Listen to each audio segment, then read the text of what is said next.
ഇപ്പൊ നമ്മുടെ ലൊക്കേഷനിൽ ഞാൻ ആ സമയത്ത് ഒരു തമിഴ് സീരിയലാണ് ചെയ്തുകൊണ്ടിരുന്നത്. സീരിയലിൽ നമ്മളിങ്ങനെ ഡയലോഗ്സ് പറഞ്ഞുകൊണ്ടിരിക്കുന്ന വഴിക്ക് തന്നെ ഞാനിങ്ങനെ പല പ്രാവശ്യം ഞാൻ വീണിട്ടുണ്ട്.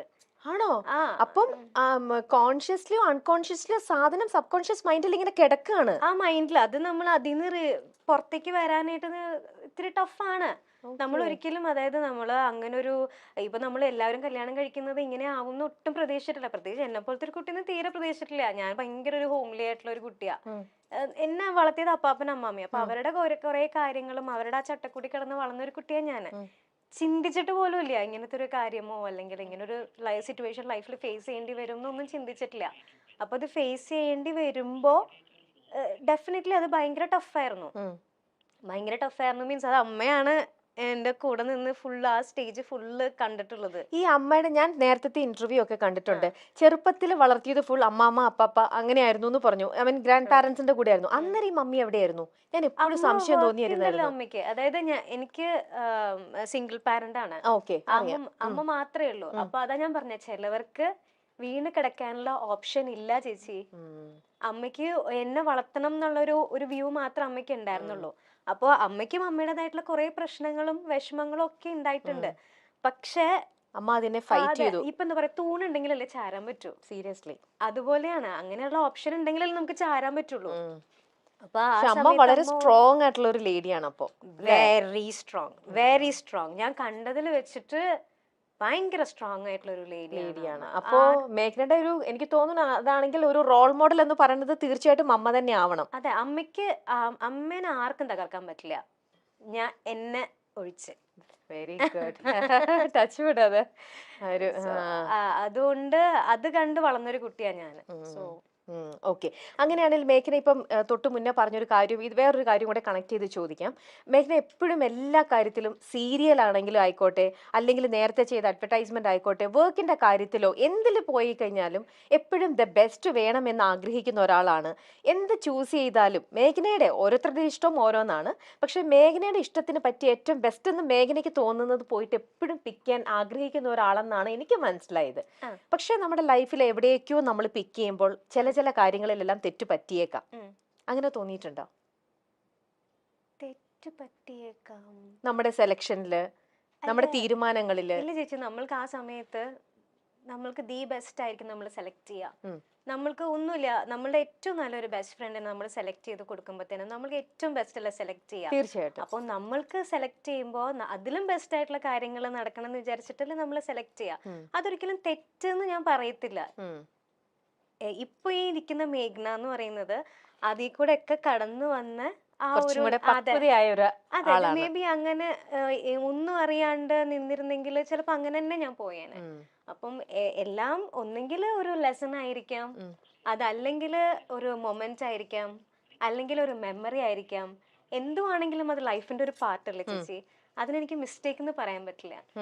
മേഘ്ന എങ്ങനെയാണ് ഈ ഡിവോഴ്സും അതിനെ ചൊല്ലിയുള്ള ട്രോമയും ഡിപ്രഷനും ഒക്കെ മറികടന്നു വന്നത് എന്ന് പലരും ചോദിക്കാറുണ്ട്. അതിനെല്ലാം താരം വളരെ പക്വതയോടുകൂടി ഉത്തരം പറയാറുമുണ്ട്. താൻ പലപ്പോഴും ഇന്റർവ്യൂ ആണ് എന്ന് മറന്നുകൊണ്ട് സംസാരിക്കുന്ന പല കാര്യങ്ങളും പിന്നീട് വളരെ വലിയ രീതിയിൽ ട്രോൾ ചെയ്യപ്പെടാറുണ്ട്, അല്ലെങ്കിൽ വിമർശിക്കപ്പെടാറുണ്ടെന്നും താരം പറയുന്നു. റെസ്പോണ്ട് ചെയ്തിട്ടില്ല.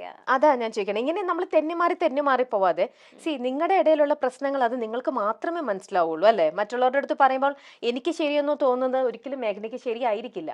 പക്ഷെ നമ്മൾ എല്ലാവർക്കും എല്ലാവരുടേതായിട്ടുള്ള റീസൺസും കാര്യങ്ങളൊക്കെ ഉണ്ടാവും. പക്ഷെ ബീങ് എ സെലിബ്രിറ്റി, നിങ്ങളിങ്ങനെ ഒരുപാട് ഇങ്ങനെ ഓരോരോ ആൾക്കാരുടെ നിൽക്കുമ്പോൾ നമുക്കത് വാലിഡ് ആയിട്ടുള്ള ഒരു റീസൺ പറഞ്ഞ് നമുക്ക് എപ്പോഴും തെന്നി മാറണ്ടല്ലോ. നമുക്ക് കറക്റ്റ് ആയിട്ടുള്ള ഒരു ഇത് പറയുമ്പോൾ നമുക്കൊരു ഫുൾ സ്റ്റോപ്പ് ഇടാനായിട്ട് എന്തെങ്കിലും ഒരു സ്റ്റേറ്റ്മെന്റ് ആയിട്ട് എന്തെങ്കിലും അങ്ങനെ പറയാൻ പറ്റുമെങ്കിൽ മാത്രം. ഞാൻ നിർബന്ധിക്കുന്നില്ല, it's all up to you. ഞാൻ ഇതുവരെ റെസ്പോണ്ട് ചെയ്തിട്ടില്ല ചേച്ചി. എപ്പോഴും എനിക്ക് മനസ്സിലായിട്ടുള്ള കാര്യം എന്താന്ന് വെച്ചാൽ ഈ ഇതുപോലെയുള്ള ഡിപ്രഷൻ ടൈമിലും ഇതുപോലെ ഞാൻ പറഞ്ഞ ഭയങ്കര ഷോക്കായിരുന്നു എന്നുള്ളത്. ആ സമയത്തായാലും ഞാൻ പലരോടും ഞാൻ എൻ്റെ പ്രശ്നങ്ങൾ ഷെയർ ചെയ്തിട്ടുണ്ടെങ്കിലും എനിക്ക് കുറേ നാൾ കഴിഞ്ഞിട്ടാണ് എനിക്ക് മനസ്സിലായത് മറ്റുള്ളവർക്ക് നമ്മൾക്കാണ് അത് ഫീലിങ്സ്, മറ്റുള്ളവർക്ക് അത് ഒരു കഥ മാത്രമാണ്. അതെ, ഓക്കെ. നമ്മൾ ജീവിച്ചു തീർത്തത് ഒவ்வொரு സെക്കൻഡും എങ്ങനെയായിരുന്നു എന്നുള്ളത് നമുക്കല്ലേ അറിയുള്ളൂ. അത് ഒരു 10 മിനിറ്റ് കൊണ്ടോ 5 മിനിറ്റ് കൊണ്ടോ നമ്മൾക്ക് എക്സ്പ്ലെയിൻ ചെയ്യാൻ പറ്റില്ല.